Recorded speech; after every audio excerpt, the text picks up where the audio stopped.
Hey everyone, and welcome back. We've got a really fun deep dive coming up today. It's actually a bit of a birthday celebration for the incredibly talented cinematographer Dean Cundey. Oh, Dean Cundey. Now that's a name that brings back some great movie memories. Absolutely. March 12th marks his birthday, so we thought, why not spend some time exploring his amazing career? What better way to celebrate than diving into the work of a visual master? I'm all for it.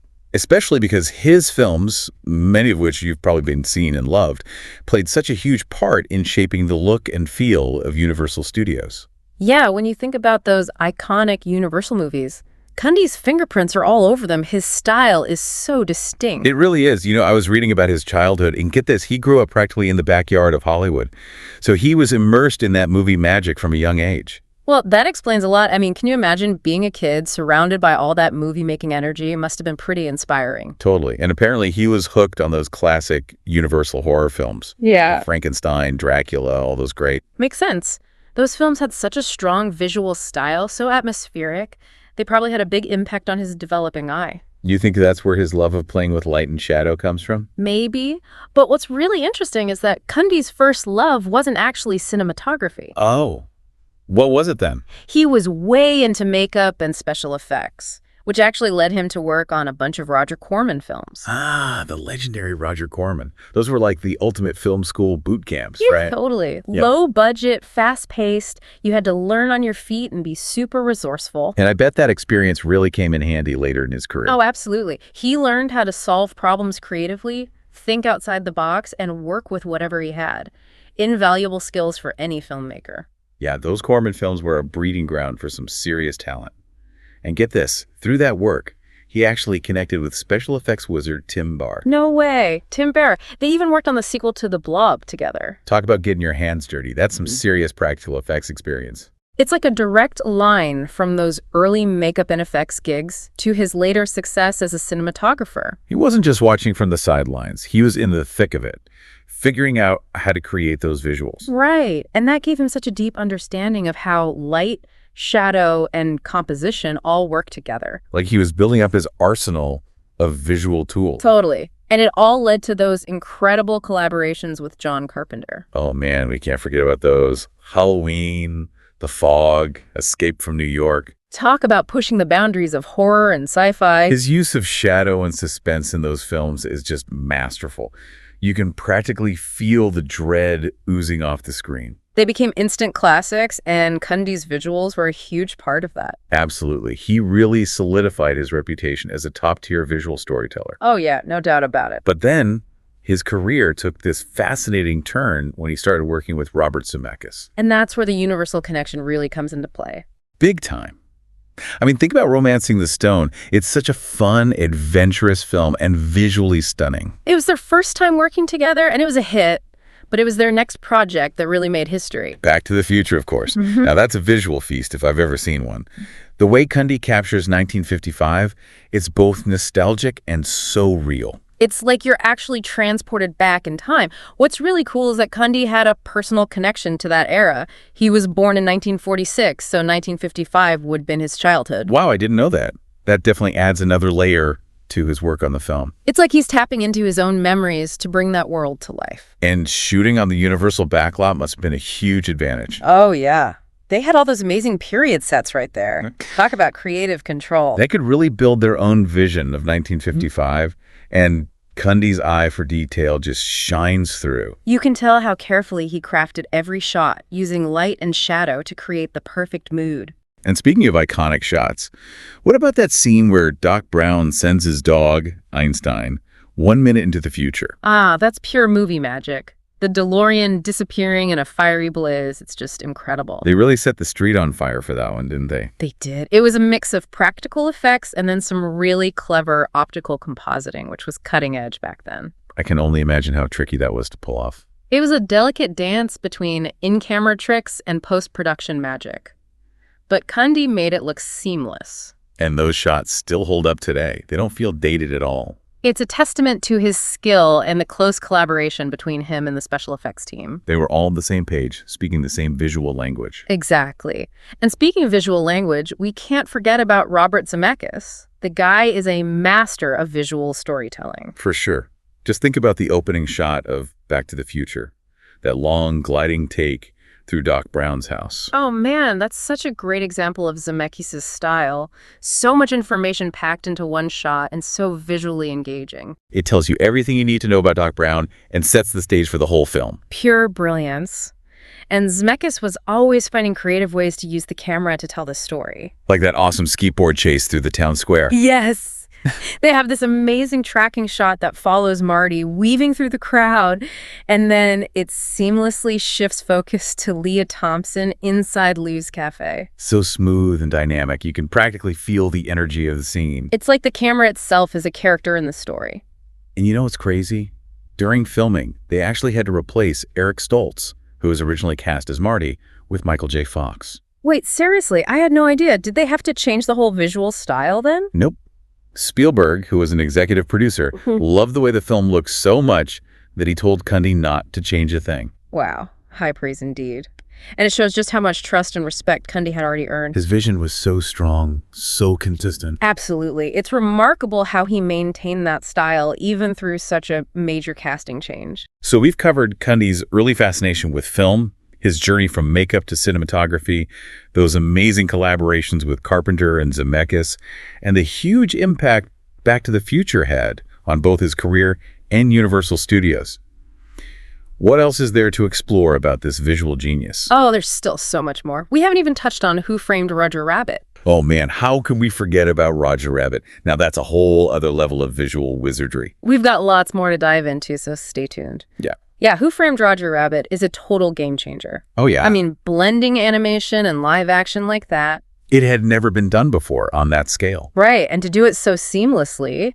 It's mind-blowing when you think about the technical challenges they had to overcome. I mean, cartoon characters interacting with real actors, and it looks believable. Exactly. And that's where Cundey's genius really shines. Oh, for sure. He had to light these scenes so that the animation could be added later. Think about it. Yeah. The lighting has to match perfectly for those two worlds to blend together. And it does. It's incredible. Like, you never question it while you're watching. Right. And he had to work so closely with the visual effects team, constantly thinking about how everything would come together in post-production. Must have been like juggling multiple realities at the same time. Absolutely. Technically and logistically, it was a nightmare, I'm sure. They had to invent new techniques, even new equipment to pull it off. And it paid off big time. Who Framed Roger Rabbit was a huge critical and commercial success. I mean, it even won a bunch of Academy Awards, including one for Best Visual Effects. And Cundey's cinematography was nominated for an Oscar too, which is well-deserved. Totally. It's such a testament to his talent and how he always pushes the boundaries of what's possible in cinematography. He's never afraid to experiment, to try new things. I mean, you see that throughout his whole career. It's true. He didn't just stick with Zemeckis either. He worked with so many other great directors. Ron Howard on Apollo 13, for example. Oh, Apollo 13, another great example of Cundey's world-building skills. Because let's be real, they couldn't actually film in space. Of course not. So they had to create the illusion of zero gravity on a soundstage. And they did it so convincingly. Right. You totally believe those guys are floating around in a spaceship. I know. I get chills every time I watch that scene where they're trying to figure out how to make that makeshift CO2 filter. Yeah. So intense. Oh, yeah. That scene is a nail-biter. And the way Cundey lights and frames it just adds to the drama. It's like every shot is perfectly composed to build that tension. Exactly. It's not just about the technical skill. It's about using the camera to evoke emotion, keep the audience on the edge of their seats. Cundey understands that. He's a master of manipulating the audience's emotions through visuals. Without a doubt. So we've talked about these big-budget blockbusters, but he also worked on some films that were maybe a little more intimate, like Jurassic Park. Jurassic Park? But that's a huge movie. It is. But compared to some of his other work, it has a slightly smaller scale, a more personal feel in some ways. Okay, I see what you mean. Right. And Jurassic Park shows how Cundey can adapt his style to different types of films. You still have those incredible dinosaur effects, but the film is also about wonder and awe, the power of nature. He captures all of that so beautifully. He does. The way he uses light and shadow in those jungle scenes, it creates this amazing sense of mystery and suspense. And then you have that iconic shot of the T-Rex breaking free from its enclosure. Oh, man, what a moment. Terrifying and exhilarating all at the same time. And Cundey's camera work makes it so impactful. He knows how to build to those big moments, create anticipation, and then deliver. He's a master of pacing. So with such a diverse filmography, do you see any recurring themes or visual motifs in Cundey's work? That's a good question. One thing that definitely stands out is his use of light and shadow. We talked about that a bit with the horror film. Right. He's a master of chiaroscuro. Chiaroscuro. Yeah, it's a technique using contrasting light and dark to create depth and drama. You see it in Halloween, of course, where the shadows hide the killer, but also in Back to the Future, where the interplay of light and dark adds to the magical feel of the film. Now that you mention it, I can totally see that. It's almost like the lighting itself is another character in his film. Exactly. It's subtle, but it adds so much to the mood and atmosphere of the scenes. It's one of the things that makes him such a great artist. It's not just technical skill, it's artistry. Right. And the amazing thing is, he's still going strong. He even won an Emmy recently for his work on The Mandalorian. Wow, that's fantastic. What a testament to his longevity and ability to adapt to new technologies and formats. Right. The Mandalorian shows how he's constantly evolving, embracing new challenges. He's not afraid to jump into something new and figure it out. It's inspiring to see that he's still learning and growing as an artist, even after all these years. Definitely. He's a true inspiration for any filmmaker. So as we wrap up our deep dive into Dean Cundey's career, what's the one thing you hope people take away from this conversation? What's the essence of his legacy? For me, it's the understanding that cinematography is more than just technical proficiency. It's about using visuals to tell a story, to evoke emotions, to create a world that the audience can get lost in. He's a true visionary, a master of his craft. Absolutely. And as he celebrates another birthday on March 12th, we can all celebrate the incredible contributions he's made to the art of filmmaking. Beautifully said. And on that note, let's raise a toast to Dean Cundey. Happy birthday, and thank you for all the movie magic. Cheers to Dean Cundey. It really is amazing when you look at the scope of his work. We've talked about sci-fi, horror, comedy, even a bit of that historical drama feel in some of his films. Like, there's no genre he hasn't tackled. Right. I mean, he's incredibly versatile, that's for sure. But no matter the genre, he always brings that same commitment to visual storytelling. Oh, absolutely. Whether it's like the sheer terror of Halloween or the sort of whimsical humor of Death Becomes Her, he just finds a way to make the camera this integral part of telling that story. He makes it look so effortless, you know? It really does. And you can see how those early experiences, those guerrilla filmmaking tactics he learned on those Roger Corman sets, Oh, yeah. they really come into play on a film like Escape from New York, for instance. That was another one with a tight budget, super demanding shooting schedule. Right. But he made it work. He did. And, we've touched on this, but I'd love to dig a little deeper into the technical side of his work. I mean, you mentioned optical compositing earlier. Yeah. Can you break that down a little bit for our listeners who might not be familiar with the term? Sure. So optical compositing was a technique used way before CGI became the standard. It was how they did special effects for decades in filmmaking. Right. Basically, it involved filming different elements, like the actors, the background, any special effects, separately, and then combining them later in a lab using an optical printer. So they weren't doing it digitally? No, this was actual film. They were cutting and pasting pieces of film together, physically. Oh. I know, right? And they had to align each frame perfectly to create this illusion of a seamless image.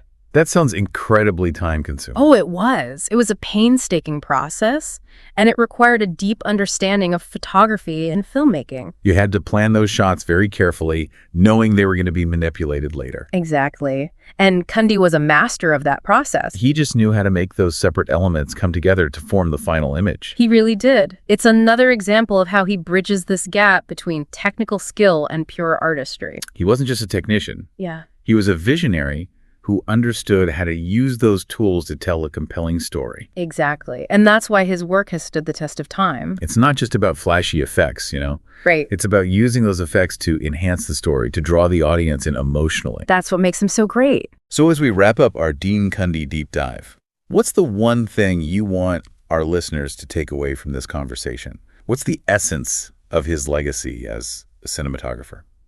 For me, it's that reminder that cinematography is an art form. It's not just pointing a camera and pressing record.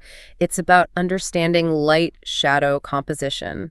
It's about knowing how to move the camera to evoke emotions. To create a world that the audience can just lose themselves in. Exactly. And Dean Cundey is a master of that art. And as he celebrates another birthday on March